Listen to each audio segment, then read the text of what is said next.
Hello, and welcome to our virtual recording of the Fall 2024 CS Undergraduate Town Hall. The CS advisors in prior semesters have held a town hall presentation that features information on registration, policies, academic probation, and many more topics. This semester, we've taken a slightly different approach and held a more interactive town hall that features the same information but at different stations throughout the CS Lounge. So learning about these topics could function a little bit more as a conversation rather than the traditional lecture style that we've done in the past. Unfortunately, that meant we did not have a live recording of the town hall content. So in this video, we provided just a brief overview of each station that we had at the live town hall. Feel free to scroll through the navigation bar that's at the bottom of this video to help you find the slide and the information that is most helpful to you. And hopefully the answer serves to answer the questions that you came here to find answers for. So with that, let's go ahead and begin. So the first thing we want to talk about is just general student expectations we as an advising team have for all our CS undergraduate students. On the left-hand side of the screen, you'll see our kind of general statement that we say as an advising team, but that's used pretty much across the university for advisors. I'm going to read it out loud here, word for word. So though our role aims to support and assist you throughout your academic career in the CS program here at UIC, that should not negate your own responsibility for your academic success. Therefore, it is extremely important you understand and proactively adhere to UIC's policies and procedures to ensure your success as a UIC student. Essentially, we are here to guide you, but your education is your own. And so we just want to make sure you always keep that in mind. So it's general student expectations we have.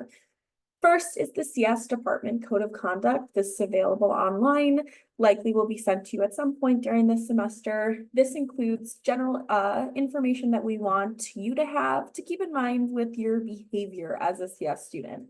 Main two takeaways of the Code of Conduct is just to keep in mind that you should not be plagiarizing, right? Using your own work, academic honesty, and that also you're respectful of your peers as well as faculty, staff, throughout the CS department. Next, check and read your UIC emails. I cannot stress this enough. All communications from your advisors, from other staff across the university, as well as your professors, will be sent to your UIC email. So please keep that in mind. Make sure to check it regularly. Number 3, know and adhere to the policies, deadlines, and procedures contained in the UIC catalog. We're going to go through some of the specifics in there throughout this presentation.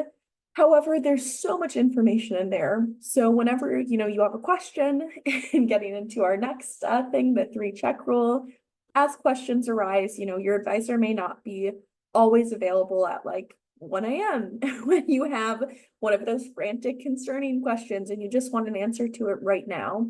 To help you get an answer, we always recommend you check 3 places. One of those could be the course catalog, and you might find your answer there. Another could be this video that you're watching right now, as well as our CS Advising website. So 3 potential places to check for answers. Number 5, timeline and order of emails. As a standard practice, our advising team does say about a 3 to 5 day response time for most emails. Sometimes that might be a little bit shorter. Sometimes it might be a little bit longer, depending on the timing of the semester. So please respect that timeline and refrain from sending the same email multiple times in an attempt to get a response quicker. Next, 6, advisors request timeline. There might be situations where you have requests such as letters of recommendations. Maybe you're submitting an application to a grad program, an internship, etc. You want us to provide something in support of you. We do ask that you give us several weeks notice just so we can make sure to do the best job we possibly can for you. Typically, when it's within a couple days, within a week, it just may not be possible for us to complete that in time for whatever deadline you're working towards. Then number 7, take your own notes during your advising sessions. We as advisors will always keep documentation of what we talked about in general, at least during our discussions. However, we might tell you, oh, move this around on your degree audit. It's always helpful to take notes so you remember in case it slips your mind later what we talked about, what specifically we said were the steps you needed to take to get something resolved or to get something in the right spot. All right, so moving on, our next topic is going to be mandatory advising. So each semester, every student, every CS undergraduate student will have an advising hold placed on their account, which must be removed before a student can register for the next semester classes. So right now we're in the fall semester. We're going into the spring semester. Registration will start in early November for seniors, and then usually mid-November for sophomore, freshman, and then junior within that timeline as well. So as we're getting into September, the semester's moving along, what do you do to remove that advising hold? So what you need to do is what we call mandatory advising. First step for every single student is going to be to submit the CS advising form. The CS advising form for the fall semester, as of right now when this town hall was held, which was on September 11th, was not available yet for this semester, but will become available later in September. All students are required to submit a CS advising form every semester to remove that hold. This removal is not always an automated process. For many students, it may be. However, for select groups that need to do an additional step, such as the one-on-one appointment I'll touch on in a moment, as well as Spring 25 graduates, your hold will not automatically be removed. The hold must be removed by either the CS Student Affairs Office if you are not in those groups, or by your assigned advisor if you are within those groups. So Spring 25 graduates, you'll be notified via email with advisor feedback once that hold is removed. For students who are new to the CS department, so that includes first-time freshmen, transfer students, as well as inter-college transfer and change of major students where it's your first semester in our program, as well as students who are on academic probation, whether probation level 1 or probation level 2. All of you will be required to meet with your advisor at some point this semester. So each advisor does this a little bit differently. So make sure to check your emails to figure out kind of what steps you need to take exactly to get that appointment. Some just general tips we like to provide. Submit your CS advising form as soon as possible. We will notify you once it is available. So once again, check your UIC emails to make sure you're able to submit it sooner rather than later and get that hold removed. If you do require a one-on-one appointment, schedule it and attend it as soon as you possibly can, just to get that hold removed. Again, every advisor follows a slightly different schedule, so make sure to check your email for more information on how soon you can schedule an appointment for the hold removal. Next, know when your time ticket is. This is available on the registrar's website. Your advisor likely also will share this with you if they have not already. It's going to be time tickets or registration times are going to be by each academic class. So freshmen will register a little bit later than sophomores, who will register a little bit later than juniors, who will register a little bit later than seniors. So make sure to check that. Otherwise, be aware of other departmental holds that may be on your account. There may be other instances like a bursar's office hold. If you're a new student, you might have immunization holds, admissions holds. So definitely go into the registration portal, again, sooner rather than later, to review the holds on your account. And then finally, have a backup plan. Always have extra classes kind of in your arsenal, just in case registration opens up and you don't get your first choice course. All right, next topic is drop-in advising.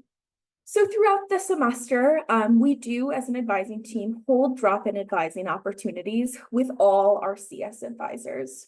During the add drop period, we do have drop-in advising, but during the semester, it looks similar, but maybe a little bit different. So this semester drop-in advising is going to be released at the beginning of each month via email. So again, check your UIC emails for more information.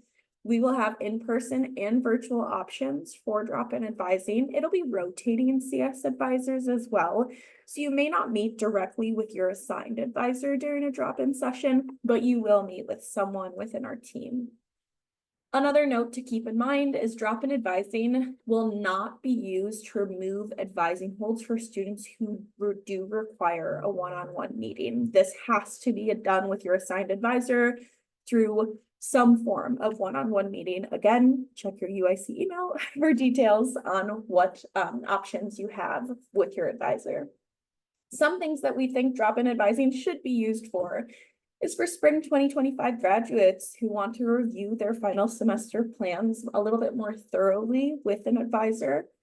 Long-term degree planning, so those plans from now through graduation, this is a great time to review them. CS advising form feedback. If you don't get an email with feedback, like if you're a sophomore standing student and good academic standing, you don't require a meeting, you also won't require feedback from your advisor. So drop-in advising is a great opportunity to get some feedback on your scheduled plans for the spring. Next, if you want to talk about individual course or term withdrawals, we'll explain that in more detail later. Any time-sensitive, frequently asked questions or just general questions that you would email to your advisor, but oh, you saw there was a drop-in advising session this morning, and so you decide to go there instead, as well as just general questions about registration. All right, next topic is a policy overview. There are many, many policies here at UIC. You are not expected off the top of your head to know every single policy. However, we do expect you to be able to find those policies. Like we said earlier, many, if not all of these policies can be found in the course catalog. So first thing to review, many of you likely already know this since we just passed the add drop deadline, but the add drop deadline is the final date that students can add and drop classes through the XE registration portal for a given semester. After this date, students can no longer add classes to their schedule and can only late drop courses. So what are late drops? The late drop deadline is an individual withdrawal, so individually dropping one class from your schedule. This does result with a W or withdrawal on your transcript. So during the add drop period, any changes you make will not be reflected on your transcript. However, after the add drop period, if you do pursue a late drop or a term withdrawal, it will be reflected on your transcript. A term withdrawal, similar to a late drop, is dropping courses after that add drop deadline. However, it is dropping all courses from your schedule, so resulting in W's for the entire semester on your transcript. The term withdrawal deadline is going to be the Friday before finals week, whereas the late drop deadline is the end of week 10. I believe this semester it is November 1st. Next is the university repeat policy. We as the CS department do strictly adhere to the university repeat policy for computer science courses. For any computer science course you take, you have the opportunity to take it twice. So if you take, CS 111 one time, get an F, you just weren't ready for it, you were struggling in the course, totally fine. You're welcome to take it a second time.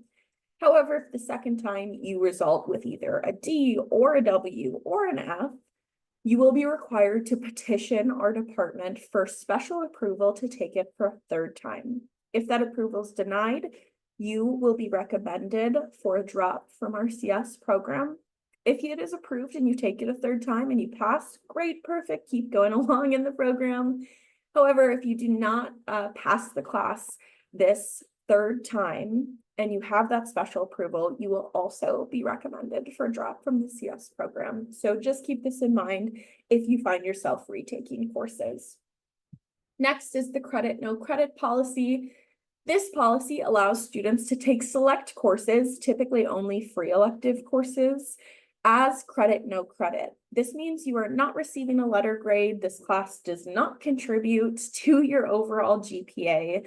However, it is still counted towards your degree. Again, this is typically only allowed to be free elective courses, and you must request this through the College of Engineering. Next is academic probation. Academic probation is for students who find themselves falling below a 2.0 GPA, whether that is a semester GPA. So say the fall semester, you get, a 1.5 GPA, that would land you on something called probation level 1. This just means that it has slightly different terms than probation level 2, which is for students whose overall cumulative GPA falls below a 2.0. In both cases, you will be notified by the College of Engineering, and all probation questions, information, decisions are managed by the college rather than your departmental advisors, information that we'll discuss in a later slide.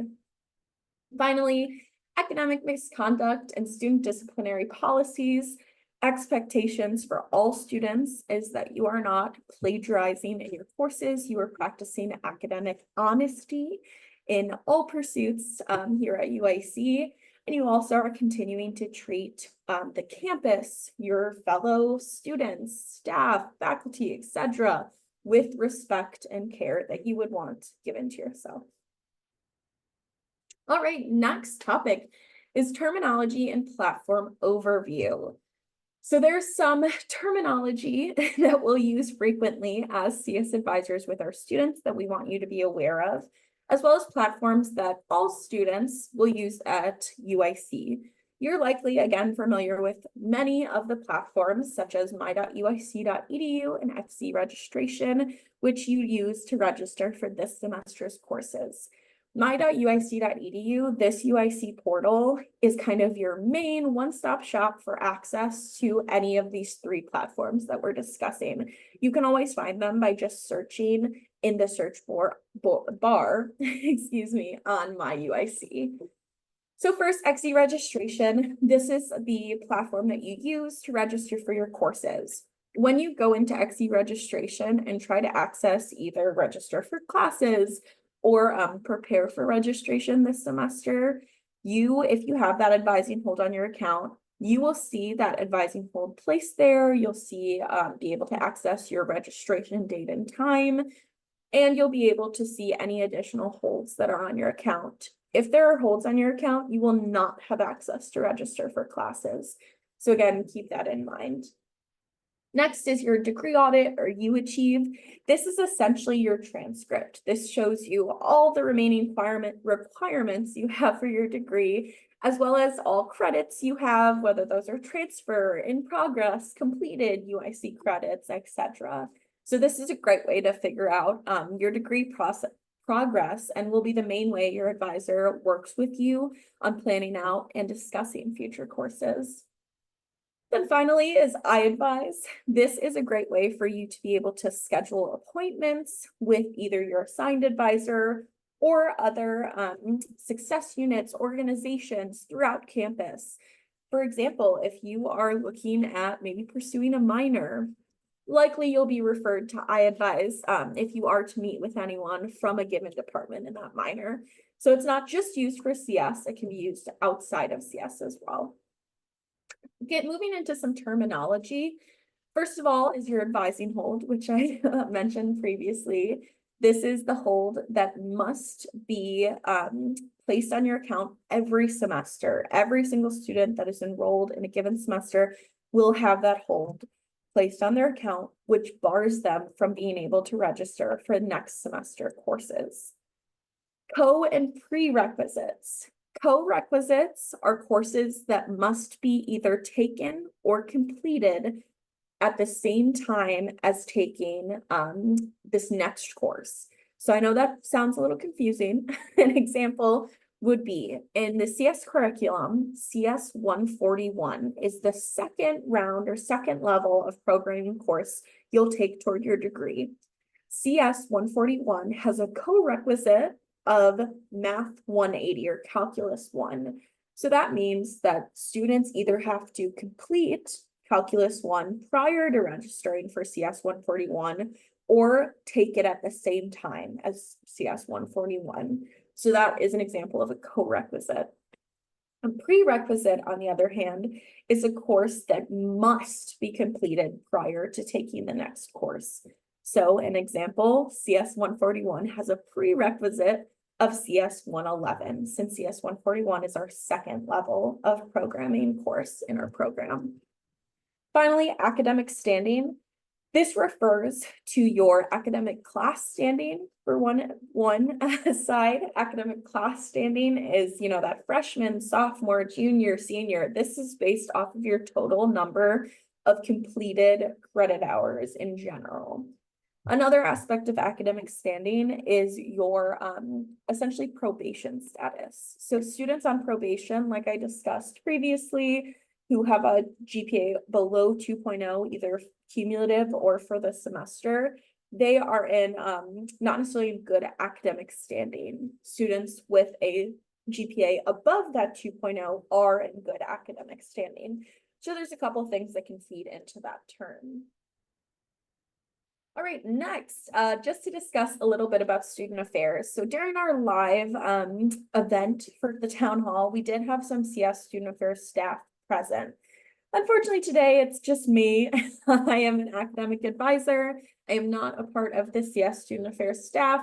However, I still want to tell you a little bit about what they do. So when we say CS Student Affairs Office, we're referring to those people that run the CS-ugrad at uic.edu account. You'll receive many important reminders, information from that email throughout the semester. In addition, this office is housed in SEO, so the Science and Engineering Offices 905. They are open and available to help Monday through Friday, 8:30 to 4:30 p.m. So you're more than welcome to stop by if you have questions about any of the topics shown here. In general, we do like to tell students that the best practice to help you with any matters is to go to the department associated with that matter, whether that is the CS department, COE, or any department within UIC as a whole. For the CS department, these kind of issues or questions, that's when we would refer you to them. All right, COE versus CS differences. So as you may be able to tell, we call this the CS Advisor Town Hall, right? And that is because we are a department. To us advisors, we work for the computer science department or within the computer science department, whereas College of Engineering is the entire college, which CS is only a part of it. So we function under the umbrella of the College of Engineering. So every student within the CS department is obviously assigned your primary CS advisor. However, you also have access to a College of Engineering advisor. There are some differences in what each advisor is able to do. So you can see here the things that CS advisors are able to handle that we primarily work with you all on for. Whereas College of Engineering, you can see on their list, it's a little bit more geared toward those paperwork driven tasks, whereas your CS advisor may talk a little bit more with you one-on-one, provide more of that, academic coaching that the College of Engineering may not always provide. You can see as well listed here, there are several CS or COE advisors, 4 of them, which are split up based on your last name. We've included their emails if you ever do want to reach out to them about any of the following topics. All of this College of Engineering petitions and forms can be found on the College of Engineering Undergraduate Student Resources website. Your CS advisor will likely share this link with you if you're unable to find it yourself frequently throughout the semester. So with that, that's pretty much everything that we covered during our CS Advisor Town Hall. Moving forward, if you want to comment on this video below or reach out to your CS advisor to provide feedback, suggestions about this information, this video, as well as ideas or what you would like to come to an event like this in the future.